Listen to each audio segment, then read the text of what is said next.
So hello everyone. आज हम एक क्वेश्चन करेंगे which is number of islands. Okay, and before starting this question मैं ये कहना चाहूँगा कि please like the video and subscribe to my channel, क्योंकि ये नया चैनल है and I need every help I can get, तो प्लीज़ सब्सक्राइब।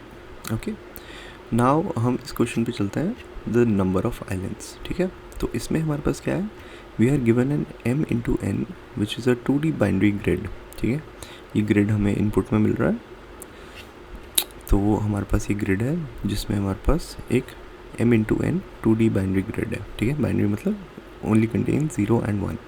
ठीक है, जहाँ पे जो हमारे पास 1 की वैल्यू है, तो 1 represents land and 0 represents water, और हमें बताना है कि कितने आइलैंड्स हैं टोटल। ठीक है, एक ग्रिड में कितने आइलैंड्स हैं। तो अब इन्होंने एक आइलैंड की डेफिनेशन भी दी हुई है हमें, तो हमें लिखा है कि an island is surrounded by water and is found by connecting adjacent lands horizontally और वर्टिकली।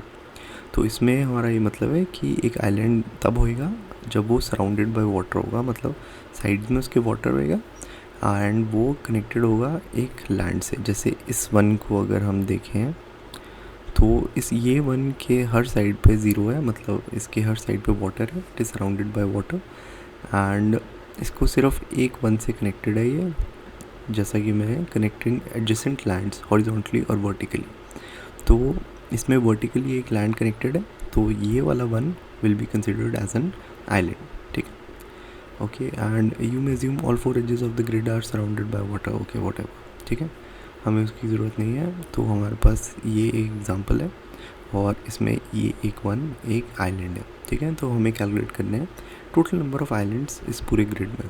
ठीक है, ओके, सो अब हमें अच्छा एक और चीज़, हमें आउटपुट में जैसे 1 दिया हुआ है। ठीक है, इस केस में सिर्फ यही आइलैंड है एक, तो अब आउटपुट में 1 2 इंटीजर्स हैं आउटपुट, मतलब हमें इंट फंक्शन है, तो हमें रिटर्न करना है एक इंटीजर। ठीक है, तो हम इंट आंसर बना लेते हैं, उसको इनिशियलाइज़ कर लेते हैं हम 0 से, और हम रिटर्न भी कर देंगे अपना आंसर। ठीक है, ओके, नाउ आफ्टर दिस अब हमें हर ग्रिड के हर इंडेक्स पे जाके चेक करना है if it is an island और नॉट। ठीक है, तो हम इसमें नेस्टेड फॉर लूप्स लगाएंगे। I is less than grid size and I plus plus। Okay, अब एक और फॉर लूप चलाएंगे हम नेस्टेड। अब हमारा जे होगा ग्रिड के 0 size and J plus plus. ठीक है, अब इसको भी एक्सप्लेन कर देता हूँ मैं कि हम इसको कैसे विजुलाइज करें। ठीक है, इन नेस्टेड फॉर लूप्स को। तो हमारा फर्स्ट मेन फॉर लूप में हम ग्रिड डॉट साइज़ को आइटरेट कर रहे हैं, ग्रिड डॉट साइज़ तक। तो ग्रिड डॉट साइज़ का क्या मतलब है, ये पूरा ग्रिड में से जैसे जितनी हमारे पास अंदर वैल्यूज़ हैं, ऐसे मतलब जितने एरेज और अंदर हैं, तो ये हमारे पास 1 2 3 एंड 4, ये 4 एरेज हैं, 1 2 3 एंड 4। ठीक है, तो हमारे फर्स्ट लूप में 4 होएगा ग्रिड डॉट साइज़, क्योंकि ये हमारे पास 4 एरेज अंदर गिवन है ग्रिड के। ठीक है, और सेकेंड फॉर लूप में हम ग्रिड के 0th इंडेक्स का साइज़ देख रहे हैं। ठीक है, 0th इंडेक्स होएगा ये वाला पूरा, तो इसका साइज़ 1 2 3 4 5। तो हमारे ग्रिड डॉट ज़ीरो का साइज़ होगा 5। ठीक है, तो ये मैं सोचा एक्सप्लेन कर देता हूँ। ठीक है, और अब हम लगाएंगे if grid of I and J equals 1। ठीक है, अगर आइलैंड है हमारे पास तो हम क्या करेंगे उस केस में। ठीक है, सबसे पहले हम कर देंगे अपना आंसर को 1 से इंक्रीमेंट। ठीक है, अब हम आंसर को इंक्रीमेंट तो कर ही रहे हैं, पर हम ये कैसे चेक करें कि आसपास उसके पानी है या नहीं, क्योंकि इसमें अगर 1 इसको मिलेगा तो ये आंसर को इंक्रीमेंट कर देगा, पर हमें वो नहीं चाहिए। हमें चाहिए कि उसके आसपास ये भी चेक हो कि वो सराउंडेड बाय वाटर है कि नहीं, मतलब हमारी कंडीशंस मीट हो रही हैं या नहीं। तो उसके लिए हम क्या कर सकते हैं, एक नया फंक्शन बनाएंगे और हम इसमें यूज़ करेंगे depth first search algorithm, DFS। ठीक है, तो हम एक नया फंक्शन बनाएंगे, पर अभी के लिए हम लिख लेते हैं DFS। उसमें हम पास करेंगे ग्रिड, हमारा I एंड J। ओके, अब हम एक नया फंक्शन बना लेते हैं dfs। अब void फंक्शन ये इसलिए क्योंकि ये कुछ रिटर्न नहीं करेगा dfs, ठीक है, हमें बस वैल्यू अपडेट करेगा। हम रिटर्न आंसर अपना हमारे मेन फंक्शन से ही करेंगे, ठीक है, तो इसीलिए इसका टाइप हमारे पास void रहेगा। तो अब हम इसमें ये कॉपी कर लेते हैं, ठीक है, हमारा ग्रिड जो उसमें पास होएगा। उसके अलावा हमारे पास एक इंट और 2 इंटीजर्स पास होंगे जो हमने यहाँ से किए हैं, वो हम यहाँ पे इनको लेंगे इस फंक्शन में, ठीक है। तो अब हम एक बेस केस लिख लेते हैं क्योंकि ये रिकर्सिवली होएगा, तो हमारे बेस केस लिखना इम्पोर्टेंट है। If i is less than 0 और i is greater than equal to grid size, मतलब अगर हमारा i 1 से कम हो जाता है या फिर ग्रिड से बाहर चला जाता है तो हम उसमें बाद में देखते हैं क्या करेंगे। तो हम अभी बेस केस लिख लेते हैं।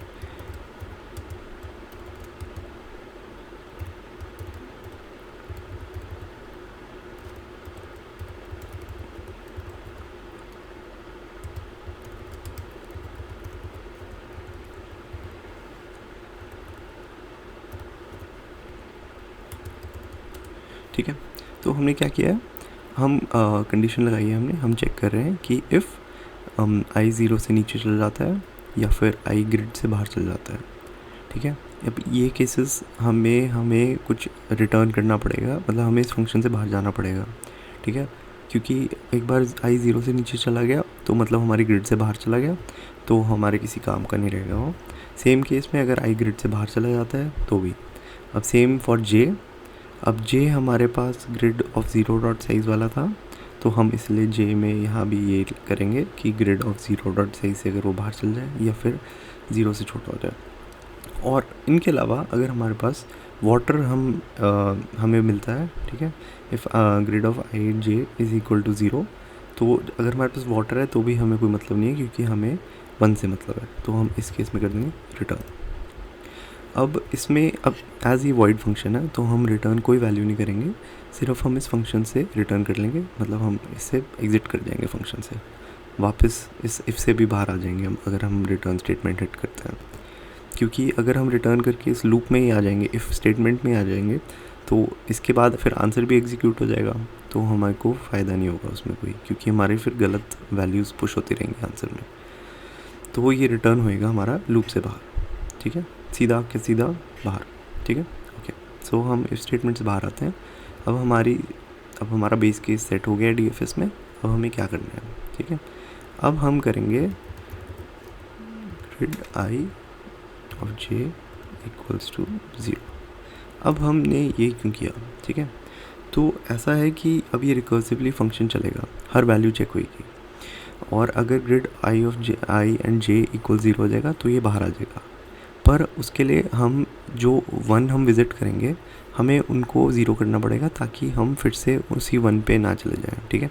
हमें सारी वैल्यूज़ चेक करनी है एक एक करके, पर हम 0 उनको करेंगे जो हम जा चुके हैं, जिन पे हम ट्रेवर्स कर चुके हैं, ठीक है, वरना फंक्शन बार बार ये लूप में फंस जाएगा फंक्शन, ठीक है, और टाइम लिमिट एक्सीड हो जाएगी। तो हम जिन वैल्यूज़ पे हम चले गए हैं उनको हम 0 कर देंगे ताकि ये फंक्शन उन पे दोबारा से ना जाए, नेक्स्ट आगे जाता रहे, ठीक है। तो जो वैल्यूज़ हम जा चुके हैं जिन पे, उनको हम 0 कर देंगे, ठीक है, जिन वंस पे हम जा चुके हैं पहले उनको हम 0 कर देंगे फिर, ओके। अब इसके बाद हमारा सारा काम हो गया, हमें बस डीएफएस को रिकर्सिवली कॉल करना है।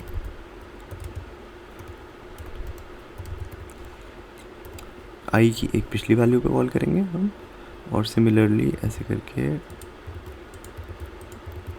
एक बार हम i+1 पे कॉल करेंगे, फिर हम j-1 पे कॉल करेंगे और j+1 पे कॉल करेंगे, ओके।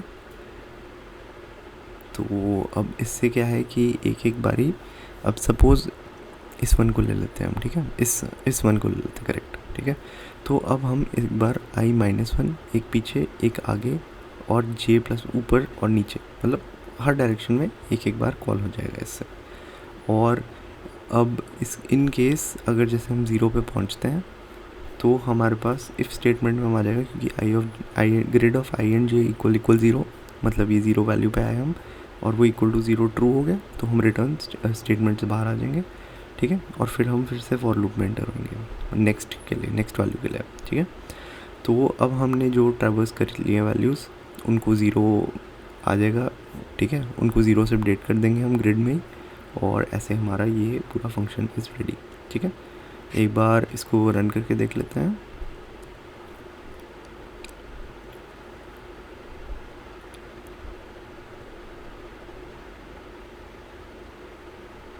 ओह माय बैड, यहाँ पे हम वैल्यू चेक नहीं कर रहे हैं, यहाँ पे हम वैल्यू अपडेट कर रहे हैं, तो यहाँ पे सिर्फ एक इक्वल टू आएगा, ओके। यहाँ हम चेक कर रहे हैं इसलिए 2 इक्वल टू आएगा, यहाँ पे हम अपडेट कर रहे हैं इसलिए 1 इक्वल टू आएगा, और यहाँ पे भी हम साइज़ एक फंक्शन है, okay okay. So as we can see हमारा ये एक्सेप्टेड है code, and that is it. तो एक बार मैं फिर से एक्सप्लेन कर देता हूँ। हमने हमारा मेन फंक्शन ये वाला है नमैलेंस, ठीक है। इसमें हमने एक आंसर वैल्यू इनिशियलाइज़ कर लिया है। हम एक नेस्टेड फॉर लूप लगा रहे हैं ताकि हम ग्रिड की हर एक वैल्यू को जाके चेक करें, और अगर पहले ही वो इक्वल टू 1 है, मतलब आइलैंड, मतलब लैंड है, सॉरी नॉट आइलैंड, मतलब वो लैंड है, तो हम DFS कॉल करेंगे, और अगर वो पूरा आइलैंड निकल के आता है तो हम आंसर में अपडेट कर देंगे वैल्यूज़, प्लस कर देंगे, 1 वैल्यू आ जाएगी आंसर में, ठीक है, पुश कर देंगे 1 को, और फिर हम एंड में कर देंगे बस रिटर्न हमारा आंसर। अब अगर हम DFS फंक्शन की बात करें तो हमने पहले बेस केस लिखा है, ठीक है। अगर बेस केस का पूरा का अगर बेस केस में से कोई वैल्यू हमारे पास आती है तो हम रिटर्न कर देंगे फंक्शन से बाहर, और फिर से फॉर लूप में जाएगा ताकि हम नेक्स्ट वैल्यू को देखें ग्रिड की। अब जिन फंक्शंस पे हम जिन वैल्यूज़ पे हम जा चुके हैं उनको हम 0 कर देंगे, क्योंकि अगर हम 0 नहीं करेंगे तो बार बार फंक्शन उसी वैल्यू पे जाता रहेगा, और हमारा आगे चल ही नहीं पाएगा और टाइम लिमिट एक्सीड हो जाएगा, ठीक है। तो इसलिए जिन वैल्यूज़ पे हम जा चुके हैं उसको हम 0 से अपडेट कर देंगे ताकि हमारा फंक्शन फिर नेक्स्ट वैल्यू पे जाए, ओके। और ये करने के बाद फिर हम हर एक सराउंडिंग वैल्यू के लिए फंक्शन को फिर से कॉल कर देंगे, ठीक है। कोई भी नंबर अगर हम लें उसके लेफ़्ट राइट आगे ऊपर नीचे, मतलब चारों वैल्यूज़ पे कॉल हो जाएगा चेक करने के लिए कि वो सच्ची में सराउंडेड बाय वाटर है या फिर नहीं है, ठीक है। तो ये था कोड हमारा, ठीक है, and I hope you guys understood. ये एक मीडियम लेवल प्रॉब्लम था, तो थोड़ा ट्रिकी तो है ही चलिए ठीक है, ओके।